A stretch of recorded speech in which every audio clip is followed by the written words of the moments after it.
Muy buena gente, bienvenidos a un nuevo episodio de En Otras Palabras. Nos volvemos a encontrar acá, en esta edición número 28, en este capítulo 28 de En Otras Palabras, para traerle un poco de lo que es la economía argentina y para charlar principalmente de las principales cosas que sucedieron esta semana. Hoy tenemos un picadito porque llegamos al viernes, hubo muchos informes, muchas noticias, sigue bloqueado el estrecho de Hormuz, están bombardeando absolutamente todos los países de aquella zona, así que tenemos mucho para comentar, tenemos un poco para ver también de qué se beneficia Argentina de todo esto. Tenemos un poquito de lo que es el informe del índice de la construcción, del índice de la manufactura, que publica el INDEC para el mes de enero, que está publicado. También salió junto con el dato de inflación este jueves, que fue sorpresivo o no sorpresivo. Algunos esperaban un dato menor, otro mayor, lo vamos a ver ahora. Y después tenemos algunos ahí toquecitos de lo que es la campaña agrícola para este año, porque bueno, principalmente yo soy de Santa Fe, esos temas me atraviesan bastante de cerca y bueno, principalmente también de la zona núcleo, ¿no? Que ahí donde está gran parte de los dólares que sale de Argentina, así que vamos a hacer ese análisis, vamos a ver un poco de lo que son las perspectivas, cuánto se espera que Argentina ingrese y también, ojo, porque esto de la guerra allá en Medio Oriente te está dando la posibilidad de vender tus cereales, tu carne, tu gas. Cerramos un acuerdo con India ahora para venderles gas a sobreprecio porque están en una crisis total de gas. No sé, o sea, en realidad no sé quién era el proveedor de India, pero quizás esté complicado con esto del estrecho de Hormuz y bueno, de algún lado la tiene que sacar. Y ahí estamos los argentinos. Estaba el chiste, viste que los indios son muy devotos de las vacas, ¿no? Es un animal sagrado para ellos, me parece, y creo que los egipcios son los gatos, ¿no es así? Y los indios son las vacas. Bueno, imagínense qué va a pasar cuando a estos tipos le contemos, le comentamos así la pasada, que el gas viene de vaca muerta. Se van a morir ellos también de paso. La crisis va a ser doble. Así que nada, ese es un poco lo que va a ser el episodio de hoy. Vamos a arrancar primero con lo nacional, después un poco vamos a ir a análisis del cierre del estrecho de Hormuz y cómo afecta a los commodities de la República Argentina y un poco lo que yo espero que pase en materia de recaudación, de actividad, qué trae de bueno venderle la gran producción argentina al resto del mundo. Bien, los primeros comentarios de esta semana lo va a traer el INDEC, porque publicó lo que fue el índice sintético de la actividad de la construcción, si no me equivoco, el índice manufacturero, como dije antes, y vamos a ver los principales movimientos que tuvo este índice porque es un gran termómetro de lo que es, entre comillas, la calle. Recuerden lo que digo siempre, lo dije creo que en todos los episodios de este bendito, en otras palabras, he dicho lo que opino de la construcción o una realidad, ¿no? Que es que son los sectores que emplean gran cantidad de mano de obra en relación a la inversión que tiene que hacer un tipo de una construcción con respecto a otros sectores de la actividad, o lo mismo para una manufactura, son gente que contratan mucha gente para la actividad que hacen. Muchas personas consiguen laburo, generalmente un laburo registrado de carácter privado. Obviamente habrá industria pública, sí, pero principalmente el gran dato del salario registrado privado nace de la buena o mala actividad de la industria, por lo menos hasta que corrijamos esto y se pase a otras actividades de la economía, por ejemplo el comercio. Pero bueno, sacando eso de lado, es muy importante este indicador y por eso lo traemos acá. Siempre que salga lo vamos a traer para ir monitoreando, ¿no? Que ustedes se vayan enterando desde los datos qué es lo que está pasando en Argentina. La variación interanual, recuerden, interanualmente comparamos año contra año. ¿Qué pasó en enero de este año con respecto a enero del año pasado? Cayó un 3,2% este indicador, o sea, este año estamos 3,2% abajo interanualmente. La realidad es que enero siempre es un mes malo o bajo para este indicador. Creo que por las vacaciones, porque la gente rota mucho su personal, porque nos vamos todos de vacaciones, obviamente, y también porque las ventas disminuyen. Quizás las ventas de otros sectores de la economía argentina se enaltezcan un poco más por encima de sectores de la industria. Obviamente no es tan así, porque la industria está en todos lados y por más que explote más el turismo, la industria sigue estando y alguien va a tener que consumir esos productos, pero creo que hay una mayor explosión, por ejemplo, de la actividad hotelera en enero o febrero que en otra época del año. Lo mismo para la industria. En enero, quizá fin de diciembre, enero, la actividad empieza a caer. La realidad es que no solamente empieza a caer, sino que este año cayó más que el año pasado. Entonces, estamos complicados ahí. Lo bueno, porque esto hay que decirlo también, es que mes contra mes, si yo comparo diciembre de 2025 contra enero de 2026, hubo una suba muy importante también, que fue del 3,1%. Y esto no solamente es importante, sino que te marca un poco la pauta del sendero que puede estar tomando, porque el INDEC también tiene otra estadística, que es la tendencia ciclo, que es para dónde va la tendencia. Porque no es lo mismo que suba un mes, pero que caiga 3, que suba un mes, pero que después siga subiendo. Bien, la tendencia lo que está marcando es que el incremento va a ser del 0,8%, la tendencia va para arriba en un 0,8%. Esto es bueno, pero obviamente como todo en la economía y como todo principalmente en la industria, hay sectores y sectores industriales que van a ganar más que otros y viceversa, ¿no? Que algunos van a perder más que otros. Así que para que se queden con el dato, enero siempre es malo, enero es un mes de actividad baja. Si vos sos un tipo que tiene una industria, lo vas a saber mucho mejor que yo, pero enero generalmente es malo. Mes contra mes, yo agarro diciembre y vamos a enero, de diciembre vamos a enero, ganamos un 3,1, o sea, eso fue muy bueno. Es más, si ves el gráfico, el indicador está empezando a repuntar para arriba en ese sentido y la tendencia está indicando un alza. ¿Esto significa que la actividad de la industria se haya recuperado? No, para nada. Fíjense que cayó enero contra enero. Enero 2025 fue mejor que enero 2026.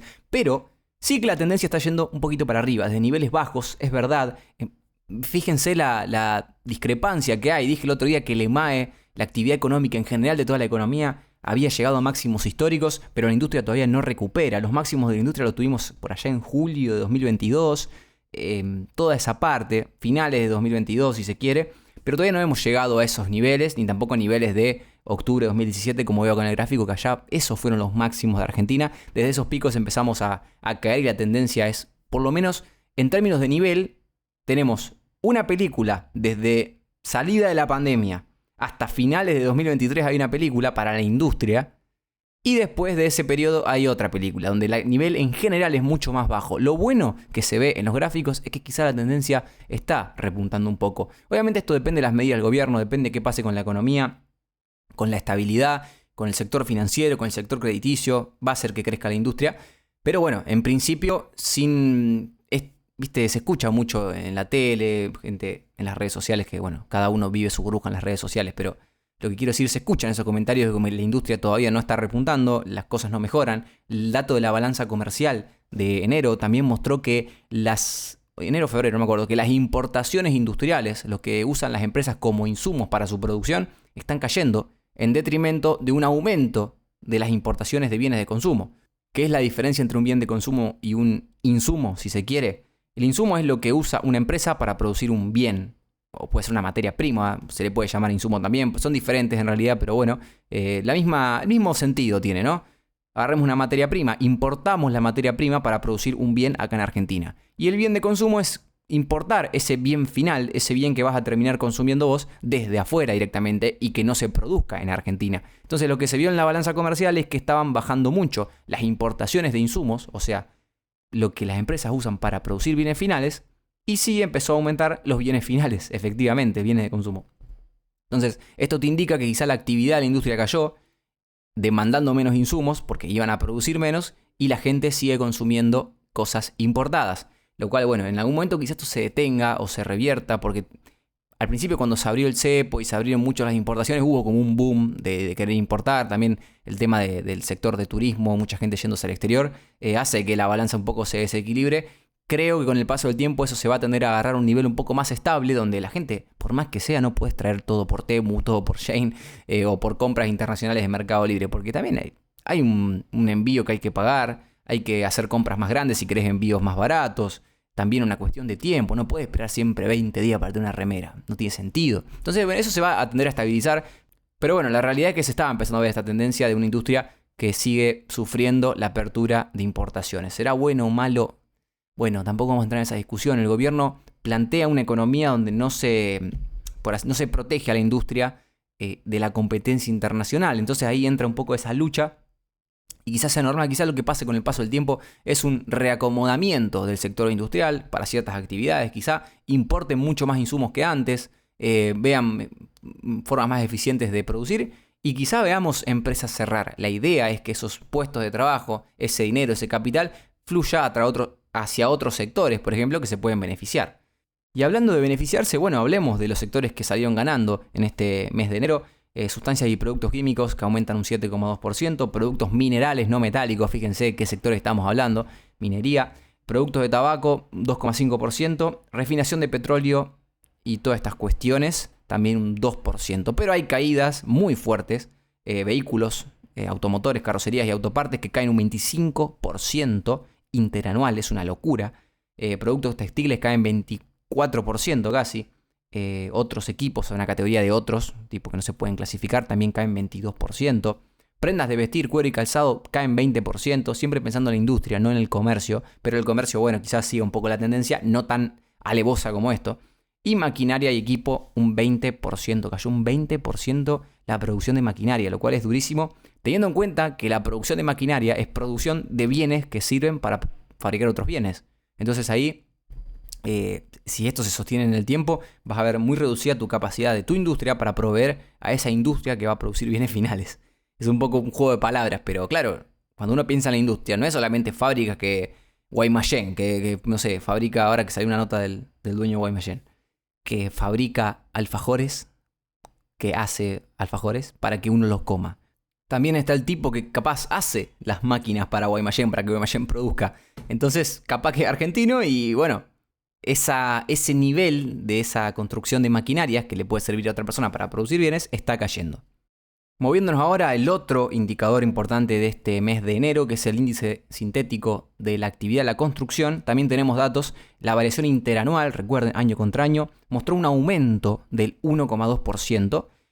Mes contra mes, yo agarro diciembre contra enero, nada, 0%, ni subió ni bajó. Entonces, bueno, nada, neutro. Sí, seguimos en niveles bajos, sí es preocupante el nivel de la construcción, pero bueno, gran parte de la construcción se apalanca de la obra pública. Una obra pública que ahora no está existiendo, se podría decir.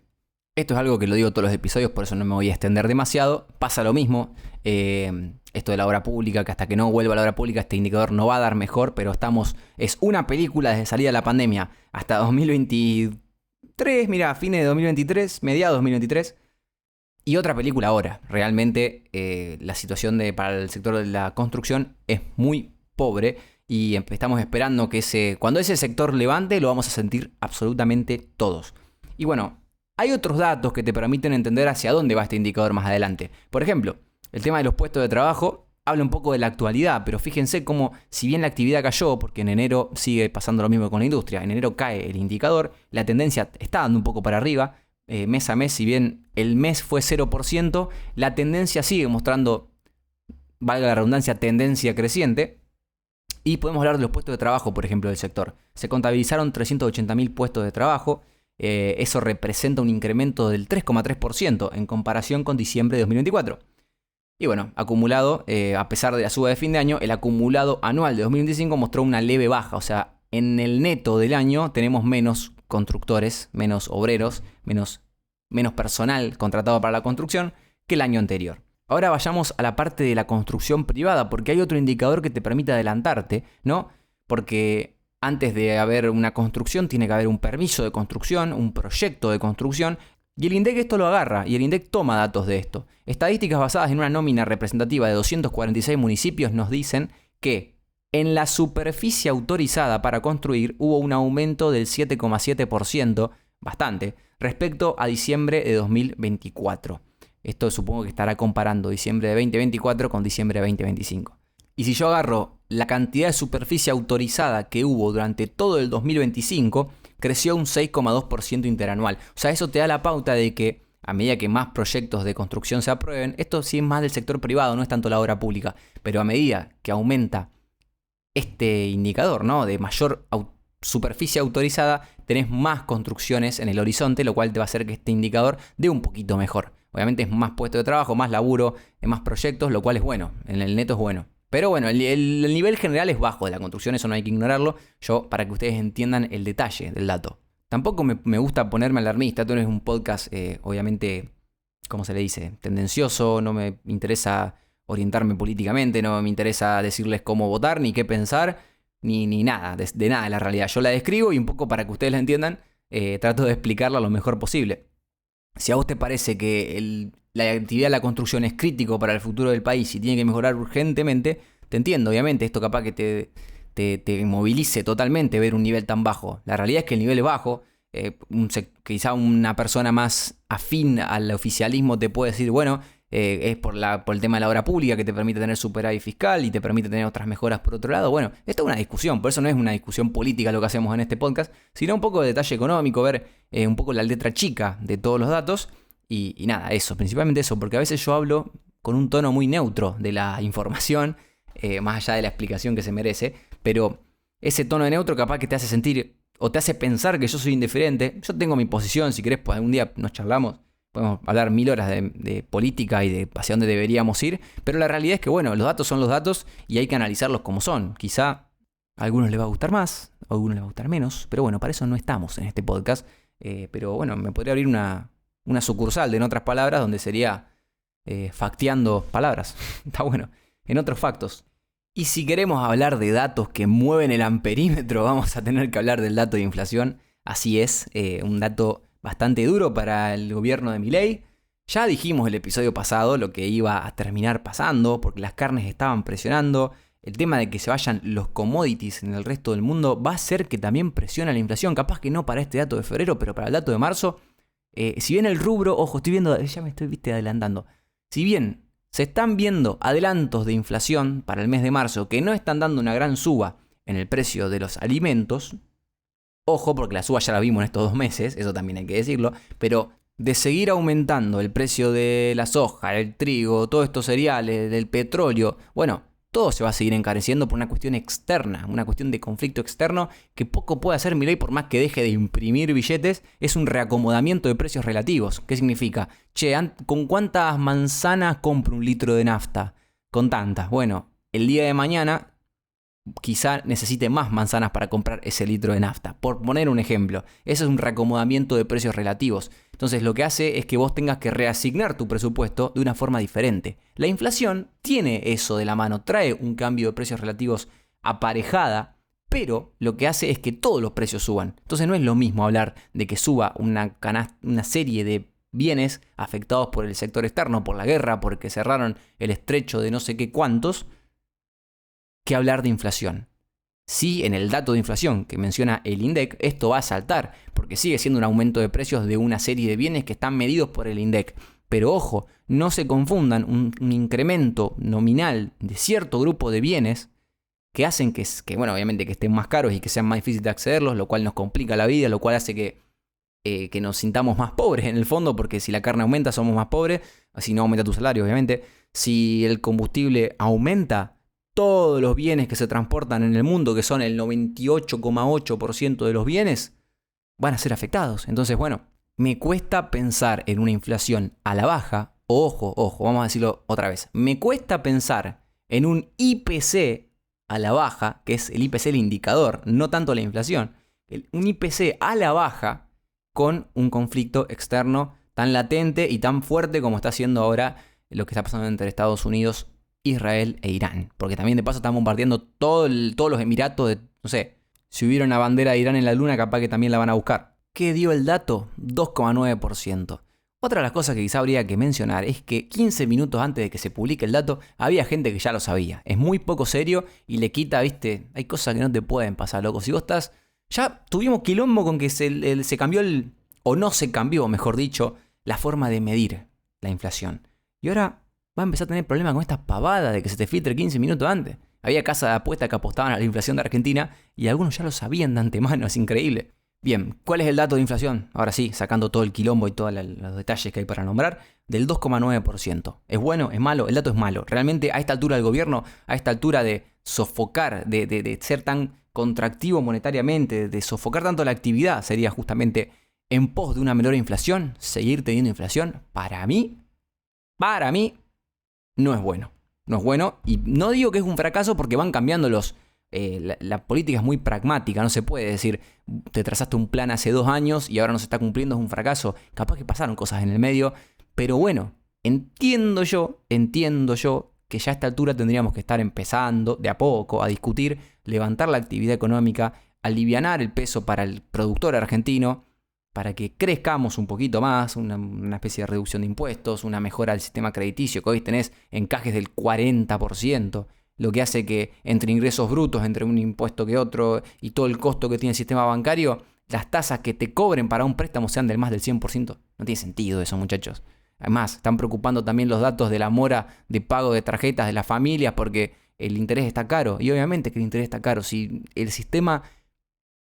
Por mantener este sistema tan apretado, se podría decir monetariamente, tenés como consecuencia que pase esto, que la tasa de interés se encarezca y que también aparezca la mora y gente que se tenga que endeudar para hacer sus consumos, que no está mal que la gente se endeude para hacer sus consumos. Ojo, no piensen que el crédito es malo, Lo que sí es malo es que el propio sistema no te permita progresar con ese crédito y simplemente te mate por el simple hecho de querer sacar no sé, una heladera en cuotas, si se quiere.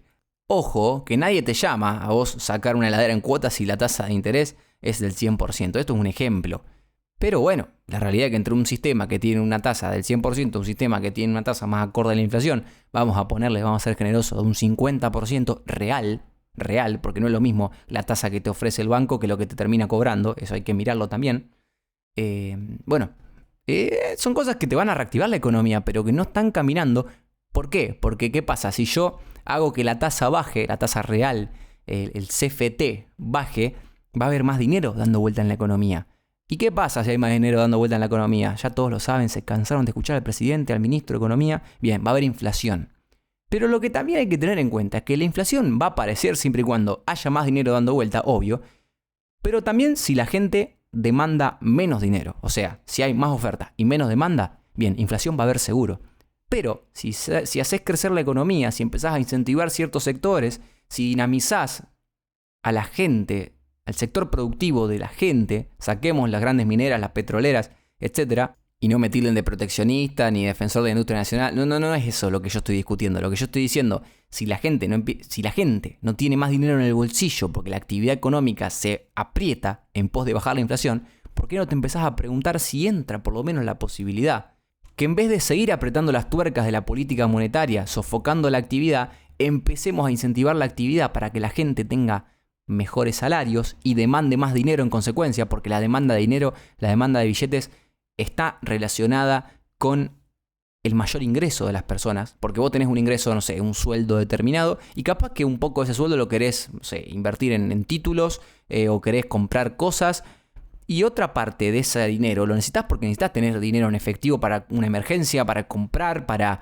un montón de cosas. La gente tiene dinero en efectivo. Esa es la demanda de dinero. Entonces, ¿por qué no incentivamos en vez de tratar de aniquilar la oferta de dinero para controlar esta inflación que no estamos logrando controlar? ¿Por qué no empezamos a trabajar sobre la demanda de dinero? Esto obviamente no es que el gobierno no lo está haciendo activamente, sino que se necesita una serie de reformas, una serie de mejores condiciones. Yo desde el punto de vista financiero creo que algo se puede mejorar, una salida del cepo, un tipo de cambio diferente que no sea forzado por el gobierno, sino que sea producto de salir del cepo, que haya libre movimiento de capital. Lo escuché a Domingo Cavallo, más allá de que no sé si el tipo tiene algún interés, lo dije creo que hace 2 episodios de esto. Me gustó mucho lo que dijo, tenía sentido para mí, empezar a monetizar la economía. Pero bueno, es una discusión aparte. Eso es lo que digo, en vez de seguir apretando, sofocando la actividad en esta política monetaria contractiva, ¿por qué no empezamos a tratar de estimular la demanda de dinero del otro lado? Para que la inflación, si bien hay un poquito más de oferta monetaria, porque en el medio estamos comprando dólares, estamos creciendo esa base de dinero, estamos aumentando el dinero en la economía que está circulando gracias a la compra de dólares. Recuerden, el central compra dólares, pero tiene que dar pesos como contrapartida. Eso va a la calle, a la economía. Empecemos a contrarrestarlo no con absorción de pesos a través del tesoro, sino con mayor demanda de dinero por parte de la gente. Eso te lo va a dar, se puede lograr, pero hay un riesgo, siempre hay un riesgo, el riesgo Cuca, el riesgo, lo que ustedes le quieran llamar, no es el riesgo Cuca, puede ser cualquier riesgo, y de paso está el riesgo Cuca, como le llama el oficialismo. Pero eso se puede trabajar o se puede buscar un nivel diferente al actual que está realmente sofocando. Porque creo que va a ser posta la llave de este gobierno ese dinamismo. También me hace pensar que quizás los locos se demoren un par de meses y cuando empecemos a jugar en la parte de las elecciones, prepárense para el segundo semestre de este año y para el último año de lo que viene. Yo entiendo que capaz que en esa, entre muchas comillas, populismo, intenten acelerar con la reactivación de la economía para que la percepción general sea con un poco de viento a favor de cara a las elecciones. Porque me imagino esto, Milei si bien tiene el Congreso, no tiene a los gobernadores, el Congreso lo tiene logrando alianzas, entonces el tipo necesita una buena elección y necesita que todas las microcorrecciones que haya que hacer en la macroeconomía, que son estas cosas que estoy nombrando, se exageren hasta el final y después, bueno, capaz tener un año de viento a favor para afrontar bien las elecciones. Que bueno, ya sin meterme en política quizá gane o no, pero que se va a poder postular con una buena espalda o una buena percepción por parte de la gente. Esto es un poco la opinión mía y me fui un poco del tema, pero era importante decirlo.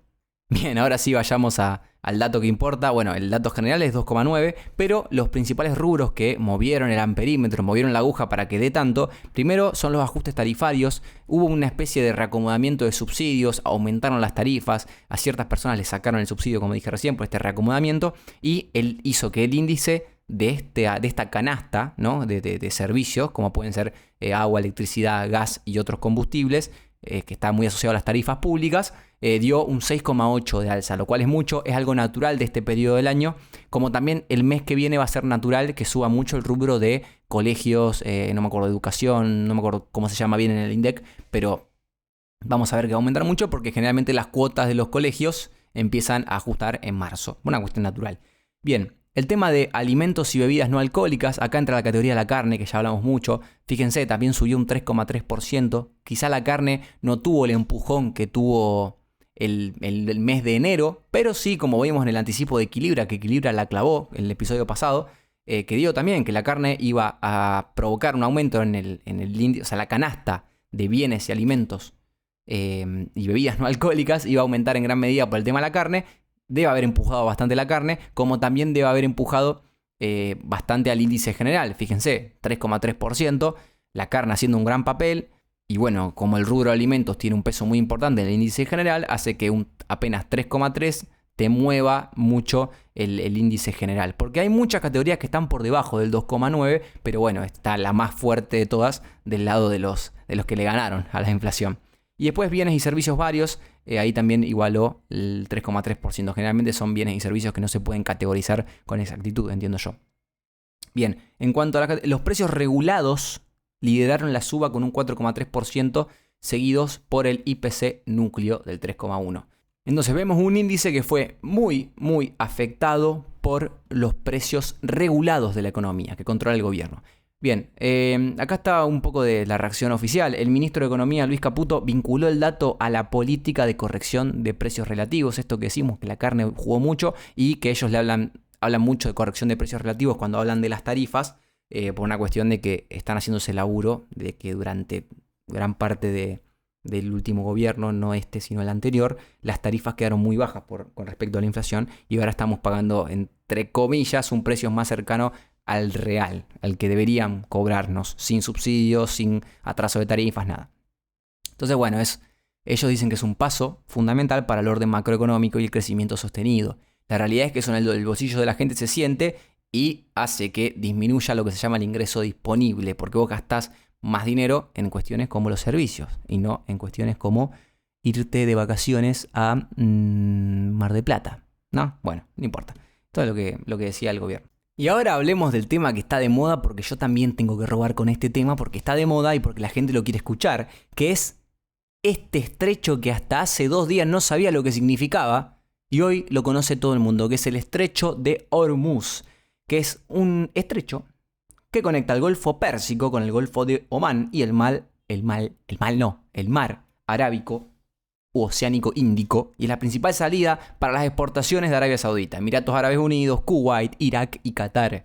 Desde la región fluye aproximadamente el 25% del comercio marítimo de petróleo y el 20% de gas natural licuado, que es un input fundamental para la producción de, por ejemplo, la urea. Ahí vamos a ver por qué es tan importante esto. Pero ¿qué quiero decir con esto? ¿Y qué estoy apuntando cuando hablo de esto? Que este famoso estrecho está cerrado. Le cruzaron las cadenas, una cadena invisible que se llama: si pasás por acá, te meto un dron bomba y te vas a acordar que no tenías que pasar por ahí. Bueno, esta es la cuestión. Irán cerró el estrecho de Hormuz porque los tipos tienen los dos lados hay una curvita, ¿no? En el estrecho de Hormuz, por eso se llama estrecho, porque se achica el paso del caudal de agua. Y ellos controlan las dos partes, las dos puntas, digamos, de ese estrecho, lo cual hace que se puedan permitir cerrarlo. Y ahí, como dije recién, dejó de fluir el 25% del comercio marítimo de petróleo y el 20% de gas natural licuado. Che, ¿quiénes serán los grandes productores, sacando otros grandes productores, pero quién es un gran productor de petróleo y gas natural licuado? Ah, sí, usted lo sabe muy bien, somos nosotros. Entonces, eso es muy importante. Y también es muy importante, como dije recién, para la producción de fertilizantes, lo que es la urea. La urea es un fertilizante que se usa mucho. Pero fíjense otra cosa. ¿Quiénes son los que principalmente, o los únicos, vamos a ser los únicos, debemos ser los únicos. ¿Quiénes son los únicos que están en este momento cosechando su producción agrícola. Ojo, cosechando, no empezando a cosechar, no a próximas semanas de empezar a cosechar como puede ser Brasil, o por el contrario gente que está en el medio de la siembra, como es Estados Unidos, que a ellos sí les importa mucho el tema de la urea en estos momentos. Bien, Argentina sale como el principal beneficiado de toda esta situación porque puede ser, como en otros momentos y exagerando las dimensiones y magnitudes, el granero del mundo. Nosotros tenemos una producción que está en una campaña promedio tirando a buena, que tuvimos, bueno, ahora tenemos complicaciones con el tema de las piedras y toda esta cuestión, que bajaron un poco el tonelaje general de toda la cosecha de cereales. Pero bueno, tenemos una gran cantidad de cereales para ofrecer al mundo y el mundo los necesita porque no solamente es el petróleo y no solamente es el gas natural licuado, que también lo producimos nosotros, sino que los commodities son aquellos bienes que se comercializan en todo el mundo porque son iguales. O sea, la soja de Brasil y la soja de Argentina tendrá matices, pero en el fondo es soja. Entonces se comercia con un precio internacional y ese precio internacional, muchachos, está subiendo. Tenemos a una soja en un precio aproximado de los $451 por tonelada. En Argentina hay que aplicar las retenciones y hay diferentes movimientos que con el precio internacional, pero si sube el precio internacional va a subir el precio en Argentina. Y también, bueno, por ejemplo, tenemos muchos, el trigo, la cebada creo que también está subiendo. Lo que no está subiendo tanto es el maíz. Argentina tiene gran producción de maíz, principalmente soja, pero el segundo es el maíz. Entonces, si bien el precio está subiendo y subiendo bastante, todavía no rompió esa tendencia alcista como si rompieron la soja. Y como si rompió el petróleo, que lo hemos visto en $117, hoy en día estabilizándose en cuanto en 98, es el último precio que tengo acá disponible. Entonces, bueno, todas estas commodities que Argentina produce y que le puede ofrecer al mundo son muy importantes porque en materia de, pensemos las cosas buenas, pensemos en los productores que van a poder acceder a mejores precios, pensemos en un gobierno que como los productores acceden a mejores precios y las retenciones siguen existiendo, van a cobrar más retenciones. Me estoy olvidando de otro y muy importante factor que son la carne, que es la carne, como la carne vacuna, que bueno, en Argentina tenemos el tema este que la carne está subiendo por una cuestión no solamente del ciclo ganadero como expliqué el episodio pasado, sino también porque es por esta apertura de exportaciones y esta apertura de exportaciones va a permitir que vendamos carne al resto del mundo a precios muy altos porque la carne en el resto del mundo está subiendo también. Y bueno, todas estas cuestiones se dan de cara para Argentina para que también en el medio de todo esto, por mejor precio, por mejores retenciones, acumulación de ingresos o aumento de ingresos por parte del gobierno, también aumenten los dólares que entra al país en materia cambiaria y de balanza comercial. Entonces te da un poco un viento a favor que hay que aprovecharlo en estos momentos, muchachos. Quizá la parte financiera no es tan bueno porque hay mayor aversión al riesgo, el riesgo país no va a ceder si sigue este conflicto, las tasas de Estados Unidos, la inflación en el mundo en general va a hacer que las tasas de Estados Unidos no bajen como se prevían que iban a bajar. Eso genera un movimiento en el flujo de capitales mundial, porque claro, el tipo que dice, che, en Estados Unidos me pagan una tasa del 5% y en Argentina me pagan del 8, ponele, 8 por mis dólares. Bien, el riesgo de Argentina es alto y entre tener el 5 en Estados Unidos o el 8 en Argentina, bueno, me quedo con el 5 en Estados Unidos que sé que es seguro. Entonces, ¿qué pasa si en Estados Unidos en vez de pagar 5, paga 4? Ahí la relación cambia, 4 contra 8, es el doble. Y si baja 3, lo mismo, cada vez se empeora más. Entonces ese tipo que tiene dinero puesto en Estados Unidos, quizá empieza a mirar con mejores ojos mercados emergentes, mercados como Argentina, como Brasil, como toda Latinoamérica, que son mercados emergentes. Bueno, sí, está el detalle, el pequeño matiz de que Argentina no está clasificado como emergente, porque somos como un subsuelo del emergente, pero bueno, en esencia, en economía, somos emergentes. Financieramente, para las calificadoras todavía no, pero lo somos, créanme. No lo somos, pero lo fuimos. Bien, cuestión. Quizá esos flujos empiecen a ir para Latinoamérica, pero la tasa de interés de Estados Unidos no va a bajar si no cede la inflación de Estados Unidos. Y la inflación de Estados Unidos no va a ceder con un precio del petróleo a $80, $90 como está ahora. Bueno, hay cosas positivas, cosas negativas, desde lo financiero no tanto, pero desde lo cambiario vamos a tener muchos productos para ofrecer al resto del mundo. Entonces, bueno, esas son las principales consideraciones que tenemos. Y acá yo tengo un informe de la Bolsa de Comercio de Rosario que analiza mucho estas cuestiones, obviamente, si no se dedican principalmente a eso, pero va mucho del lado del agro y de los commodities relacionados con los cereales. No me voy a meter mucho en el petróleo. Creo que Argentina no sé si es tan exportador de petróleo como tal, sino que bueno, puede autoabastecerse. En este momento, imagínense si vos sos un país como Alemania, Francia, Europa, sí, a España quería decir, que importan gran cantidad del gas licuado o del petróleo. Y te aumentan casi un 100%, sí, un 100% los precios. Se va a prender fuego todo y la inflación no va a perdonar, obviamente. Bueno, como dije recién, ahora sí, vamos a entrar un poco más a lo técnico, los números. El precio de los commodities está subiendo. El precio de los commodities va un poco de la mano de las sensaciones del mercado. Generalmente cuando hay crisis en el mundo, los commodities suben. Por eso en el 2008 tuvimos la soja récord, 2008, 2007, no sé bien cuándo fue, pero porque había crisis en todo el mundo. Entonces, ¿qué hacen los inversores del mundo o las economías del mundo? Buscan refugio en activos más seguros. Los commodities o los contratos de commodities, si se quiere, en el mercado financiero son mucho más seguros porque es algo palpable, algo que por ahí depende de cuestiones ajenas y porque por ahí es algo normal que suban los commodities porque es la esencia de la economía. Pero también suben los metales preciosos, por ejemplo el oro, la plata, que estuvieron subiendo un montón. Obviamente el petróleo va a subir, no solamente por un conflicto. Ahora el estrecho de Hormuz, esto que cerraron, que no te permiten el paso de los barcos llenos de petróleo y de gas natural, lo que pasa es que acentúa toda esta movida, pero los commodities están subiendo, el oro estuvo subiendo, la plata estuvo subiendo, todo estuvo subiendo en estas cuestiones, lo cual hace que el petróleo sea uno más, que encima se acentúa más todavía. Pero esto en el mercado financiero ya se empezaba a palpar y desde el inicio del conflicto hubo una especie de movimiento en las cotizaciones, y no solo las cotizaciones del precio hoy, sino las cotizaciones de los precios de contratos de futuro. Esta operación de los futuros es gente que se compromete a pactar una operación que va a pasar más adelante, pero fijando el precio hoy para asegurarse el riesgo, es una cuestión normal. Por ejemplo, yo voy a vender, soy una exportadora de soja y quiero vender soja, pero sé que mi comprador de soja necesita la soja, dije 1000 veces la palabra, para agosto. Bueno, yo agarro y asegurándome un precio y digo, che, ¿cuánto están los futuros de soja para agosto? Vamos a cerrar el precio en base a ese contrato de futuro.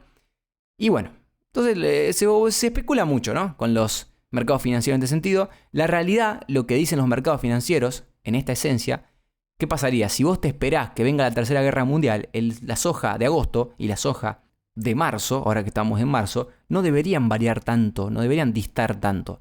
¿Por qué? Porque vos no sabés cuándo el conflicto va a terminar, o sea, se palpita el miedo. Lo que está poniendo en precio el mercado es que el conflicto no va a durar tanto, por eso los futuros de los commodities están no tan alejados, o sea, están a niveles normales para lo que puede ser un conflicto como este. Si la cosa se estira, bueno, no es una cuestión de que esto indica que la cosa no se va a estirar, pero indica que el mercado está poniendo en precio una incertidumbre muy grande ahora, pero que capaz que después con el tiempo se relaje y todo vuelva a la normalidad.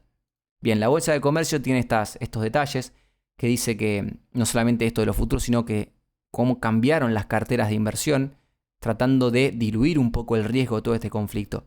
Antes de leer esto, voy a aclarar el vocabulario. Cuando nosotros decimos que alguien está comprado, estamos diciendo que alguien está posicionado de tal forma que se va a beneficiar si el precio sube. Por ejemplo, vos estás comprado en YPF, si YPF sube, vas a estar beneficiándote, porque el precio de la acción sube, vos tenías acciones de YPF porque estabas comprado y tenés más plata. ¿Qué pasa si digo que estaba vendido? La persona se beneficia si el precio baja. Esto es una operación normal en los mercados financieros y es el tema esto de los futuros, ¿no? Donde vos pactás un precio y bueno, si el precio baja, vos estás pudiendo acceder a un precio en la actualidad más barato de lo que lo pactaste, entonces ahí te beneficias por la diferencia, sin entrar mucho en lo técnico. Pero bueno, para que ustedes entiendan, cuando digo comprado es porque si sube el precio se beneficia, cuando digo vendido es porque si baja el precio se beneficia. Entonces, hablando de los inversores internacionales, hace 6 semanas la posición de los fondos especulativos en Chicago era profundamente bajista. Al estar vendidos en granos, o sea, estaban esperando que el precio de los granos bajen, y derivados por un total de 245.000 contratos de futuros y opciones. El posicionamiento se agudizaba particularmente en los cereales, quedando vendidos en 81.000 contratos de maíz y 110.000 contratos de trigo. Fíjense, estaban todos vendidos, esperando que el precio baje. Esta misma semana, estamos hablando de la primera semana de marzo, porque es un poco viejo este informe, con datos al jueves, la posición neta de los fondos especulativos es comprada. Fíjense, pasaron de estar vendidos a comprados en 295.000 contratos. O sea, pasaron de estar vendidos en 240.000 a estar comprados en 290.000. En el medio hay 540.000 contratos. Es la diferencia, porque pasamos de menos, de estar en terreno negativo a terreno positivo. Entonces, en ese sentido, están apostando a que el precio de los commodities suban, por lo menos la semana pasada o en el punto más fuerte del conflicto. En el mercado de soja, el poroto y el aceite tuvieron tracción gracias a los fundamentals propios. Los fundamentals que son los motivos propios que pueden llegar a hacer que aumente. Por una cuestión, no sé, hay sequía en Estados Unidos. Bien, Estados Unidos produce mucho aceite de soja, mucha soja. Bueno, va a subir el precio. Es una cuestión de un fundamental, un motivo propio. Entonces acá te dicen que el mercado de la soja, el poroto y el aceite de soja aumentaron por motivos propios, pero también acentuados por el conflicto. También porque el aceite de soja es un insumo, hablamos antes de los insumos, un insumo que se usa para hacer combustible. Entonces, bueno, ahí también afecta bastante. En maíz, los fondos especulativos de los que le hablé recién pasaron a estar comprados en 3.000 contratos, marcando una variación de cartera del 104%, un montón. Mientras que por trigo, los fondos especulativos aún mantienen una posición neta vendida, pero que se redujo en 85%. ¿Qué pasó acá? Los tipos estaban recontravendidos, pero ahora no es que están comprados, no es que pasó como expliqué ahí arriba con el maíz, creo que era el maíz que hablé antes, sino que están vendidos pero en menor escala. O sea, es como que todavía no se pasaron de rosca, no se pasaron del negativo al positivo. Estaban de recontra negativo, digo, el precio va a recontra caer y ahora van a decir, che, el precio puede que caiga, esperamos que caiga, pero capaz que no caiga tanto. Eso es obviamente un conjunto de fondos de un montón de millones de dólares. No es que una sola persona, un ente que apuesta o que no. Pero bueno, es la voluntad de todo el mercado. Entonces todo esto sugiere que, bueno, los fondos están especulando con un precio de commodities al alza en general, en el promedio. Y bueno, Argentina tiene para ofrecer al mundo commodities. Bien, otra cosita, otro detalle del estrecho de Hormuz, que lo nombré al principio de esta descripción, es que restringe una vía por la que circulaba cerca de 1/3 de las exportaciones mundiales de fertilizantes. ¿No? No solamente es el petróleo y el gas natural, sino que los fertilizantes también pasan por ahí, por el estrecho de Hormuz, 1/3. Y el gas natural, que paradójicamente es uno de los productos más afectados del inicio de las hostilidades, resulta una variable crítica para el mercado, porque explica el 80% del costo de la producción de urea. O sea, te bloquean el 1/3 de la exportación de fertilizantes. Y encima, para producir un fertilizante, el 80% de su costo de producción es gas natural licuado, que también se está yendo por las nubes y que también está bloqueado. La urea, que es un fertilizante que se usa en el agro, está totalmente afectada y se fue totalmente de precio. Acá hay un grafiquito que pasó a estar dólares por tonelada de aproximadamente $470 por tonelada de urea a casi $650 por tonelada, lo cual pone en evidencia lo que estoy diciendo, ¿no? Que cierra el estrecho de Hormuz, se complica absolutamente todo. Pero bueno, esto es un problema para la campaña siguiente. Argentina, cuando se tenga que sentar el productor a hacer los números, va a tener fertilizantes más caros de mantenerse esto. Pero ahí está un poco la dualidad. A ver, si yo soy un productor de maíz, porque este año hice maíz, vos podés hacer otros cereales, ¿no? Pero hice maíz. El precio del maíz no sube, pero la urea sí. Yo no tengo ni idea acá si la urea se usa para el maíz, si aplica para todos los cereales, se puede usar libremente todo. Lo que pasa con la urea pasa con todos los fertilizantes, pero es el más común, el más famoso. Como les digo, no soy una persona de campo, pero opino un poco sin saber, adivinando.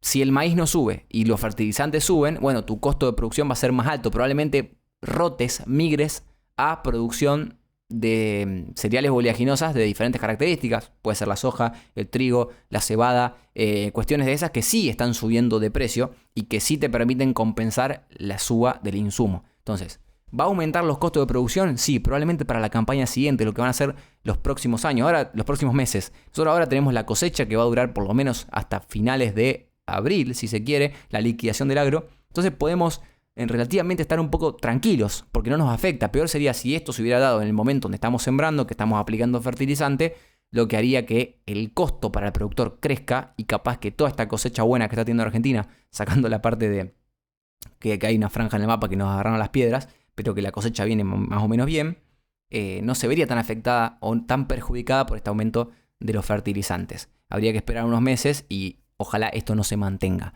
Pero bueno, si me preguntan a mí, Argentina la está sacando un poco barata, ¿no? Con todo esto que estoy nombrando. Porque también se da una especie de efecto dominó. El agro norteamericano, como les dije recién, sigue de cerca esta situación, al igual que todos los países productores del hemisferio norte, mientras se preparan para comenzar la siembra de la cosecha gruesa a partir de abril. Ellos tienen otra estación del año, van diferente a nosotros. Y claro, el temor a que una suba significativa en los precios de los fertilizantes y por ende el costo de producción sume más presión a los debilitados márgenes hace temer por las decisiones de siembra e inversión para la nueva campaña. Porque ahí va a ser una especie de bola de nieve. Suponete que el productor yankee produce maíz, ¿no? Y los fertilizantes suben mucho de precio y con el maíz no le cierran las cuentas y deja de producir maíz. ¿Qué pasa si en el mundo se producían, por ejemplo, 1.000 millones de toneladas de maíz y como Estados Unidos no le conviene esto porque subieron los fertilizantes, porque está empezando a sembrar con un precio de fertilizante carísimo, rota hacia otro cereal o hacia otra actividad, capaz que se pueden hacer ganado, no importa, pero baja esa producción de maíz total en el mundo, por oferta y demanda el precio del maíz va a crecer. ¿Y quiénes son los que sí produjeron maíz en este periodo del año? Los argentinos. Porque somos geniales, somos buenísimos. Entonces, bueno, obviamente no es tan así, no es que Estados Unidos mueve un poco la aguja y cambia para todo el mundo. Son muchos los productores, Estados Unidos debe ser de los principales. Pero bueno, es al que peor le pega por lo menos. Y Argentina, bueno, yo como dije recién, la está sacando un poquito barata. Acá el informe, los invito a leerlo, está en la bolsa, en la página de la Bolsa de Comercio de Rosario, pero habla un poco de lo que es la actualidad acá en Argentina. O sea, el precio internacional es un precio internacional, pero por características del Mercosur, del mercado interno argentino, no siempre se replican los precios. Primero porque hay retenciones, segundo porque los movimientos pueden ser diferentes según las exigencias y según lo que hagan las exportadoras. Recuerden que en septiembre tuvimos todo este quilombo de que sacaron las retenciones y se beneficiaron las exportadoras, pero no tanto el productor. Algunos dicen que sí, otros dicen que no. Entonces, en ese vaivén, capaz que la exportadora está vendiendo, pero se lo está comprando a diferentes precios al productor, porque puede pasar. Es algo natural de cómo funciona la cadena de valor en el agro. Y bueno, no tendríamos que descartar que capaz que para el argentino todo este movimiento de precios en dólares que yo estoy mencionando no se traslade de manera directa o 100% igual a lo que estoy nombrando. Entonces, no maten al mensajero, estamos hablando de un contexto internacional. También les voy a leer la conclusión que hace la Bolsa de Comercio, porque te explica todo este conflicto y también te pone en números lo que es el viento de cola o los stocks que tiene Argentina para afrontar esta situación. Así que lo voy a leer textual. En este nuevo escenario global, el mercado argentino de granos se posiciona con un nivel de oferta sin precedentes, traccionando por la extraordinaria cosecha de trigo, que ya hablamos que esto fue en diciembre, y las grandes performances productivas que se esperan para el girasol y el maíz, en base a las estimaciones de demanda previas al estallido de las hostilidades, los stocks finales de granos que quedarían en el mercado argentino llegarían a niveles récords. Más de 21 millones de toneladas entre maíz, soja, trigo, sorgo y girasol son los que tenemos disponibles para ofrecer al resto del mundo. O sea, los stocks que hay acumulados son grandes, son de récords históricos para Argentina, no es el máximo histórico, pero estamos muy cerca, lo cual te permite afrontar toda esta situación con un gran stock y una gran disponibilidad para el resto del mundo. Esperemos que este aumento de los precios, por ende, también porque hay un detalle ahí con el aumento de precios internacionales de los commodities, como pueden ser los cereales, la carne de vaca y todo commodity del mundo que sirva para la producción de alimentos principalmente, es que, bueno, si la soja se va a $600 como supo estar en algún momento, lo vamos a ver en los precios argentinos también. Va a aumentar la inflación, va a tener un efecto sobre la inflación. Entonces, no hay que descartarlo. Si bien yo creo que Argentina se beneficia más de lo que se perjudica de esta situación, si hay conflicto en el mundo, si aumentan los commodities, vamos a ver probablemente precios al alza de los principales alimentos. A mí me duele mucho porque soy un gran consumidor de masitas. Las masitas tienen gran cantidad de harina de trigo o de otras harinas y a mí me pone muy triste en lo personal. Pero bueno, eso es un poco la situación que tenemos ahora. Así que sí, como dijo Milei, o lo dijo Bausili, no sé, porque yo nada más lo leí y sé que hubo una con ida y vuelta ahí en el Argentina Week de la bolsa allá de Estados Unidos, fueron a disertar Milei, Bausili y se escuchó el comentario: te van a salir dólares por las orejas. Claro, Argentina lo que va a pasar ahora, como tiene precios a favor del resto del mundo y tiene todo por delante en esta época del año que es muy buena para el ingreso de dólares, nos van a llover dólares. Es la realidad, tenemos una situación que te permite que te lluevan dólares. Hay que ver qué hace el gobierno. Yo ojalá, deseo que salgan a comprar reservas internacionales, a acumular reservas internacionales, para que baje un poco el riesgo país y que permita financiarse en los mercados para entrar en un en una bola positiva en la que vos podés refinanciar tu deuda. ¿Por qué? Porque en algún episodio creo que lo nombramos, ¿no? De que Argentina tiene un perfil de vencimientos para este año muy complicado, muy apretado. Tenemos muchos vencimientos de deuda que hay que pagar en dólares. Y vos decís, ¿de dónde sacás esos dólares? Algunos capaz que lo vas a sacar porque, como dijimos recién, van a llover los dólares. Vamos a tener disponibilidad siempre y cuando el Banco Central compre y acumule para hacer estos pagos. Pero por el otro lado, si baja el riesgo país por tu acumulación de reservas y porque vos como Banco Central interviniste activamente, te llovían dólares por los mejores precios, te llovían dólares porque le vendiste gas a un precio gigante a la India, te llovían dólares porque la minería viene bien, porque la extracción de petróleo viene bien y la exportación de petróleo viene bien. Bueno, acumulá y el riesgo país baje y en vez capaz que de tener que pagarla la deuda en cash, en dólares, en vez de tener que pagarla, capaz que la puedes refinanciar y cambiás deuda de 2026 y 2027 que te vence ahora, que te está corriendo los tiempos, por deuda 2035, qué sé yo, deuda a plazo muy largo, siendo muy optimista obviamente, pero que te permita jugar mejor con los tiempos y estar mucho más tranquilo, lo cual va a ser posible siempre y cuando el riesgo país baje y Argentina encuentre financiación del resto del mundo a tasas de interés bajas. Caputo dijo que no iba a salir como no está saliendo Caputo y hay muchos dólares con ganas de entrar en Argentina, siempre y cuando esto de la tasa de interés que expliqué de Estados Unidos no se dé tan profundamente, la situación tal cual está ahora nos mostraba para fin de año y para principios de este año al resto del mundo, los mercados financieros del mundo, los principales bancos del mundo, dispuestos a financiar a Argentina. Lo vimos con Santa Fe pidiendo un préstamo en dólares, Córdoba pidiendo un préstamo en dólares, se sumó Buenos Aires pidiendo un préstamo en dólares y también se sumaron empresas argentinas emitiendo ONs en dólares. Entonces, todo esto que te dice, que hay capitales, pero el Estado Nacional quizá ve un poco atractiva esa tasa que le están ofreciendo por ese dinero y dice o elige esperar y bueno, el trabajo lo están haciendo más las provincias y las empresas que el propio gobierno nacional. Hay que ver si hay un cambio de estrategia. Yo no digo ni que esté bien ni que esté mal. Los comentarios que hice sobre la actividad económica los hice antes, no me voy a meter otra vez ahí. Y en el término financiero me pasa un poco eso, ¿no? Que quiero ver, me gustaría que con este viento a favor Argentina no lo desaproveche, porque a mí qué me sirve tener un dólar a 1.200, porque les cuento por si todavía no se dieron cuenta, si el gobierno no sale a comprar estos dólares que le llueven a Argentina, el dólar va a apreciarse. Vamos a tener capaz un dólar a 1.200 pesos. ¿Y a quién le sirve un dólar a 1.200 pesos? No sé, el gobierno quizá dice que sí. Yo no sé, no entiendo. Esa parte me cuesta entenderlo. Yo creo que a estos niveles la economía se encuentra relativamente cómoda. Seguir apreciando sería seguir castigando el comercio nacional y seguir castigando la industria nacional. Principalmente porque ya un poco está desanclado el efecto del precio del dólar con respecto a la inflación. No es lo mismo antes cuando vos venías con esa inercia de subida del dólar, que cada vez que subía el dólar, la inflación subía. Ahora hemos visto que el dólar ha subido y ha bajado y la inflación sube o baja por otros motivos. Para mí no es por el tipo de cambio que sube o baja, porque el tipo de cambio mal que mal está siempre al mismo nivel. Ya no es que te empuja para arriba, sino que ya te mantiene todo sobre cierto nivel, que es un dólar a 1.400 si querés hacer la cuenta fácil.